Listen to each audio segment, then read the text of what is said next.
ہم کریں گے ہر مظلوم کی حمایت۔ السلام علیکم، میں ہوں حرین فاطمہ اور آپ دیکھ رہے ہیں حمایتی نیوز HD چینل۔ نظر ڈالتے ہیں آج کی اہم خبروں پر۔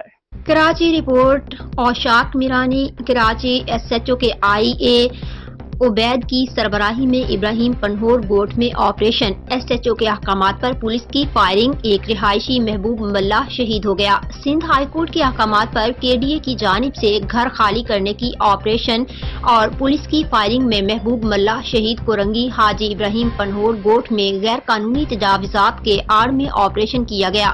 ابتدائی طور پر 2 افراد اور 2 پولیس اہلکاروں کے زخمی ہونے کی اطلاع ملی تھی، مگر محبوب ملہ پولیس کی فائرنگ سے شہید ہو گیا۔ عوام کی جانب سے پتھراؤ اور پولیس کی جانب سے شدید فائرنگ کی گئی۔ عوام کے پتھراؤ سے SHO کورنگی کی موبائل کے شیشے بھی ٹوٹ گئے۔ پولیس کا دعویٰ ابراہیم گوٹھ پر آپریشن کی سربراہی کے IA تھانے کے SHO عبید کر رہا تھا۔ آپریشن کی آڑ میں SHO عبید محبوب ملہ کا قاتل ہے۔ لواحقین